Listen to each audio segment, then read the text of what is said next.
علی بھائی اگلا کوشچن ہے، میں نے چند سال قبل ہندو دھرم کو چھوڑ کر اسلام قبول کیا تھا، میرے والدین ابھی تک ہندو ہیں، اگر وہ اسی دھرم پر مر گئے تو انہیں دفنانے کی بجائے جلایا جائے گا، اور ظاہر ہے کہ جنازہ پڑھنے کا تو کوئی سوال ہی نہیں۔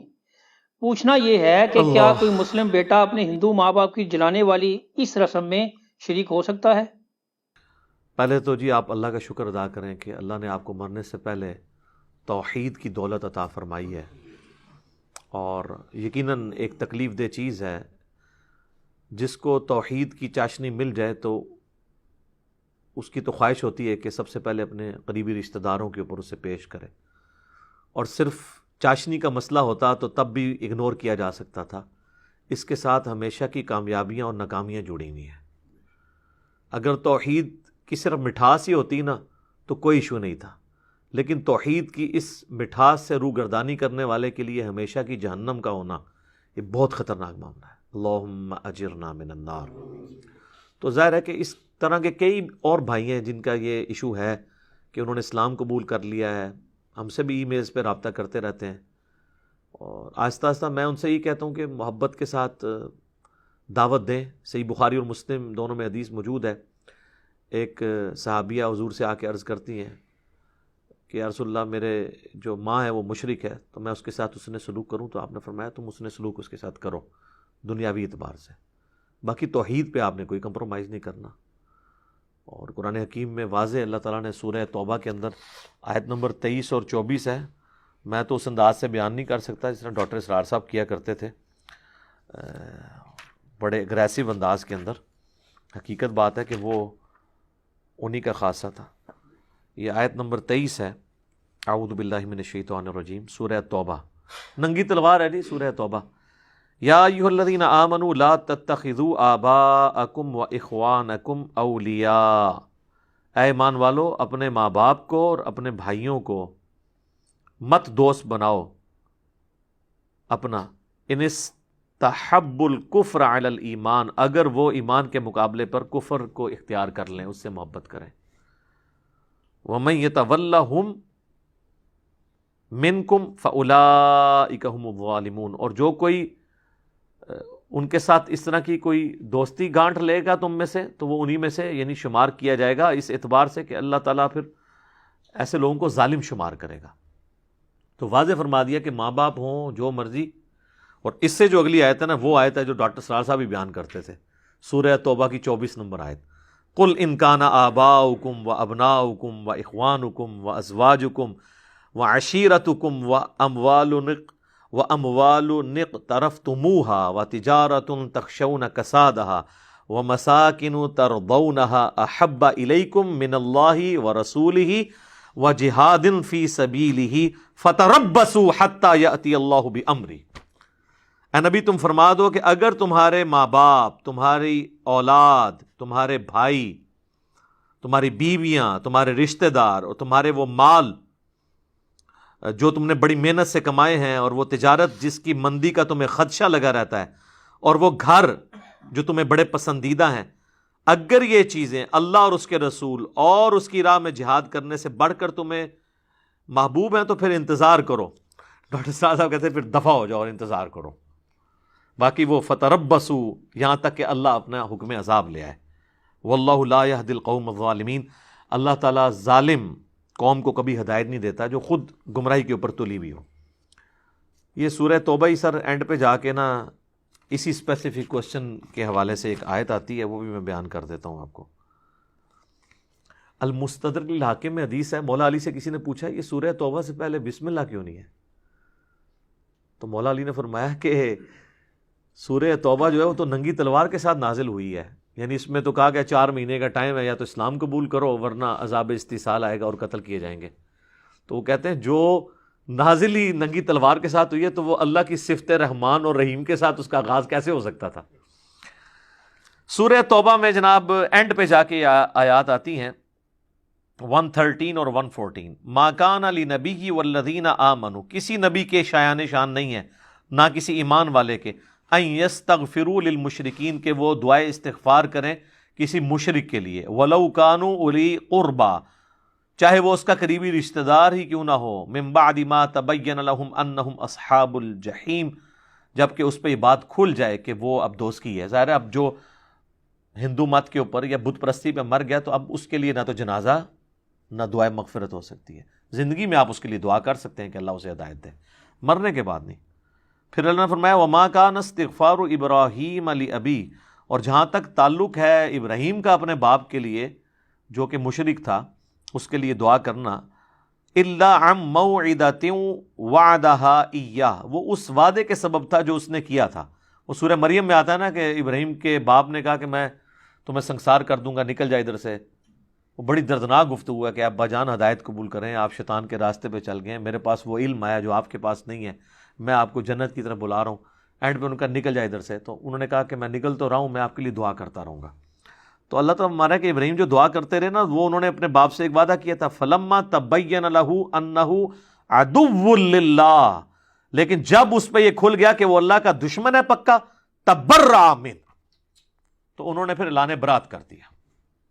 ان ابراہیم لأواہ حلیم، بے شک ابراہیم جو تھے وہ بڑے نرم دل تھے، حلم والے تھے۔ تو بہرحال اتنا نرم دل بھی ہو کے جب اللہ کا والا معاملہ آیا تو انہوں نے پھر دعا کرنا بھی بند کر دی۔ تو اب اس طرح کی جب ایکٹیویٹیز پرفارم ہوتی ہیں تو ظاہر ہے کہ اب ایک ہم معاشرے کے اندر بھی جڑے ہوئے ہیں، تو اس ایکٹیویٹی میں اس کو ویٹ کرنے میں تو کوئی حرج نہیں ہے، یعنی جو ایکٹیویٹی پرفارم ہو رہی ہے اس کے اندر آپ پارٹیسپیٹ نہ کریں، وہ جو کچھ شرکی الفاظ بولتے ہیں یہ ویسے وہ جب چتا کو آگ لگائی جا رہی ہے، ظاہر ہے وہ تو اب آپ کے اختیار میں بھی نہیں ہے، آپ روک بھی نہیں سکتے اس کو، تو اس سرمنی میں شامل ہونے میں کوئی حرج نہیں ہے۔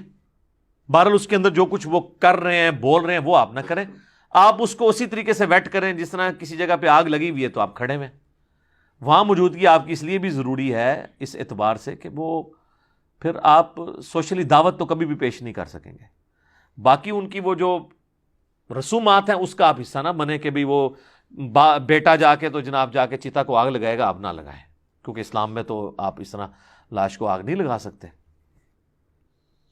لاش کیا کسی آپ جانور کو آگ نہیں لگا سکتے۔ بخاری مسلم میں حدیث ہے کہ آگ کا عذاب جو ہے یہ اللہ نے اپنے ساتھ خاص رکھا ہے، وہی اپنی مخلوق کو دے سکتا ہے، کوئی مخلوق کو عذاب نہیں دے سکتی۔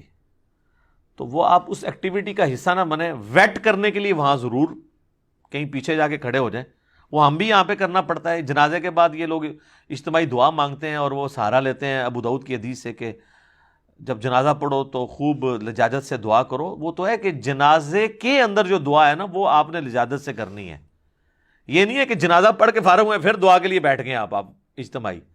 باقی وہ ابو داؤد میں حدیث ہے کہ جب اپنے بھائی کو دفنا چکو تو قبر کے سوالات کی استقامت کے لیے دعا کرو، وہ آپ نے قبر پہ کرنی ہے۔ باقی جنازے کی نماز کے بعد جو دعا ہوتی ہے تو خود علماء نے نکال لی ہوئی ہے، اور دیوبندی نہیں کرتے، اہل حدیث نہیں کرتے، بریلوی کرتے ہیں۔ دیوبندیوں سے جب پوچھیں یہ دعا جو ہے بریلوی کرتے ہیں، وہ کہتے ہیں ثابت نہیں ہے، تو اس لیے ہم نہیں کرتے۔ تو ان سے پوچھیں یہاں تو آپ کو ثابت نہیں نظر آ رہا ہے، تو جو آپ فرض نماز کے بعد اجتماعی دعا کرتے ہیں یہ کہاں پہ ثابت ہے؟ وہ کہتے ہیں وہ علماء نے شروع کروائی تھی اس خدشے سے کہیں دعا اٹھ نہ جائے امت سے۔ تو تواڈے مولویاں دا ہی رائٹ ہے خالی بدعت جاری کرنے دا، بدعت ہسنا، اور کسی نو رائٹ نہیں حاصل۔ یہ پریکٹیکلی جواب دیتے ہیں وہ، امت ہی اسی چوک چڑی ہے جناب، امت کی دعا کیوں چکڑی سی؟ ہاں یہ تو سنان تابی کا قول ہے کہ جب کسی قوم کے اندر سے سنت اٹھتی ہے تو بدعت وہاں پہ آ جاتی ہے، جب بدعت آتی ہے تو سنت اٹھ جاتی ہے، اللہ تعالیٰ یعنی اس کے اوپر یہ چیز مسلط کرتا ہے۔ تو یہ اسی طریقے سے، تو اب میں وہ اس لیے بتا رہا تھا کہ اب اس کو آپ نے 100% اس سے ریزیمبلن نہیں کرنی وہ چتا جلائے جانے سے، لیکن جب یہ ایکٹیویٹی ہم تو ظاہر ہے چونکہ سب کے جنازے پڑھ لیتے ہیں، سب اماموں کے پیچھے پڑھ لیتے ہیں، تو اب جب کبھی کسی بریلوی جنازے میں مجھے جانا پڑ جائے تو اب جب جنازے میں آپ پہلی صف میں کھڑے ہیں تو سلام پھیرنے کے بعد سارے جمگٹا لگا کے دعا مانگتے ہیں، تو اب اس وقت تو ایک غیر اخلاقی حرکت لگتی ہے کہ آپ اٹھ کے باہر نکل جائیں، ٹھیک ہے نا؟ اس میں پھر ایک سنگل آؤٹ ہونے والی بات ہوتی ہے، جس طرح یہاں پہ بھی کچھ لوگ ہیں وہ اہل حدیث ہیں، دیوبند بریلوی کے پیچھے نماز پڑھتے ہیں، تو وہ جیسے سلام پھیر کے وہ دعا کرتے ہیں وہ جان بوجھ کے اٹھ کے باہر آ جاتے ہیں، ٹھیک ہے؟ وہ ضرورت نہیں آپ بیٹھ کے اپنے اذکار کریں، آپ ان کے ساتھ ہاتھ اٹھا کے دعا نہ کریں، آپ اپنی دعا کریں، بعد میں آپ اکیلے بے شک ہاتھ اٹھا کے دعا کریں۔ تو ہم پھر یہ کرتے ہیں کہ ہم جنازے میں وہیں کھڑے رہتے ہیں، وہ ہاتھ اٹھا کے دعا کر رہے ہوتے ہیں، ہم ویسے کھڑے رہتے ہیں، تھوڑی انتظار کر لیتے ہیں۔ اور مزے کی بات آپ کو بتاؤں، جنازہ جو ہے وہ 1.5 منٹ کا بھی نہیں ہوتا، اور دعا 5 منٹ کی ہوتی ہے، کیونکہ دعا انہوں نے کرنی ہوتی ہے اپنی مادری لینگویج میں، اور وہ دعا جتنی لمبی ہوگی، جتنی خوبصورت ہوگی، اتنا ہی گھر والوں سے اکرام مسلم زیادہ ہوگا پیسے کی شکل میں، ٹھیک ہے نا. ظاہر ہے وہ بعد میں پیسے لیتے ہیں نا، فری تو نہیں جنازہ پڑھاتے. آپ کو پتہ ہی نہیں، ابھی ہاتھ ہی نہیں لگے کبھی. لوگوں کو یہ تو پتہ ہے قبریں اتنی مہنگی ہو گئی ہیں. کسی نے آج تک یہ کہا کہ یار مولوی بھی مہنگے ہو گئے ہیں. مولویوں کا ریٹ بھی تو مہنگا ہوا ہے نا. 50 روپے میں کوئی جنازہ پڑھاتا ہے؟ آپ چیک کر لیں، لانے سے پہلے مولوی کہتے ہیں 50 روپے دوں گا جنازہ پڑھانا ہے ایک. تو آپ دیکھیں آپ کے ساتھ کیا کرتا ہے وہ. تو باقی یہ وہ دعائیں اس لیے لمبی چوڑی کروا رہے ہوتے ہیں تاکہ نا مطلب ان کو پتہ چلے کہ تقریباً بخشوا ہی لیا ہے جناب، بے فکر رہو. انی کرتی ہے، انی کر دیتی ہے کہ بس سمجھو کہ بخشے ہی گیا جائے. نہیں تو لوگ بھی بیوقوف ہے نا. اس طرح کرنے سے کوئی ہوتا ہے، اور اس کو کیا ہمدردی ہے کسی کی ماں کسی کے باپ کے ساتھ؟ ان کو تو ہمدردی ان پیسوں کے ساتھ ہے. اللہ معافی دے، میں تو یعنی بدگمانی نہیں کرتا، باقی میں اگر اس جگہ پہ ہوں تو میرا خیال ہے کہ یہ بیچارے تو جنازہ پڑھاتے ہوئے بھی اگر سوچ رہے ہوں گے کہ یار اس کے تو 3 بیٹے انگلینڈ سے آئے ہوئے ہیں، اور اس کی بیٹی فلاں جگہ سے آئی ہے، پتہ نہیں وہ پاؤنڈ دیتی ہے، یورو دیتی ہے یا ڈالر. بالکل صحیح بات ہے، صحیح نیچرل چیز ہے یار. آپ کسی بندے کو جنازے پہ لے جائیں کہ یہ بندہ مرا ہے جس کے یعنی سارے بچے باہر شفٹ ہیں، اور اسپیشل یعنی یہ جنازہ لیٹ کروایا ہے 1 دن یا چند گھنٹے، باہروں بندے آ رہے ہیں، تے باہروں باقی لوگوں کو تو انتظار ہے جنازہ پڑھنے کا، تو مولویوں کو کوئی انتظار نہیں کہ باہروں آ رہے ہیں تو پھر سر کوئی ساڈی بھی خدمت کرن گے. ہاں تو یہ چیز بھی ہوتی ہے. یہ تو نہیں فی سبیل اللہ پڑھا رہے ہوتے ہیں، وہ اس طرح تو نہیں ہوتا. اور جو زیادہ سمجھدار و ہوشیار ہوتے ہیں وہ تو مطلب جا کے میت کے اوپر کہتے ہیں کہ جی بس آخری دن تواڈے ابا جی کہندے سن کہ اے تھوڑا جا مسجد کا کام کرانا سی، تو کہندے سن میں انشاءاللہ بے فکر ہو جی مولوی صاحب ہو جائے گا. تو اب وہ جوان بیٹا بیٹھا ہے جس نے نہ نماز پڑھی، نہ کبھی مسجد میں گیا، نہ مولویوں کی اسے کارستانیوں کا پتہ. اتنے لوگوں میں جب ایک مولوی بات کر دے گا، بے شک جھوٹی موٹی کرے توریہ کر کے، تو وہ تو مجبوراً کچھ جیب ڈھیلی کر کے اس کو دے گئی نا. تو یہ طریقہ واردات ہوتا ہے ان کا یہ کرنے کا، تو یہ کرتے ہیں. تو باقی وہ بات آئی کہ اگر اس طرح جیوز کرسچنز میں سے کوئی مسلمان ہوتا ہے اور ان کو کہیں اس طرح کی ایکٹیویٹیز میں حصہ لینا پڑتا ہے، تو بس وہ اس کا حصہ بن کے نہیں، صرف آبزرور کے طور پہ ضرور شامل ہوں.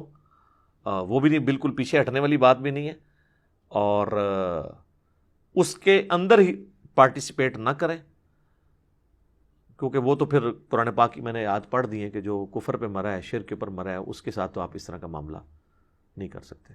ٹھیک ہوگا جی. جزاکم اللہ خیرہ.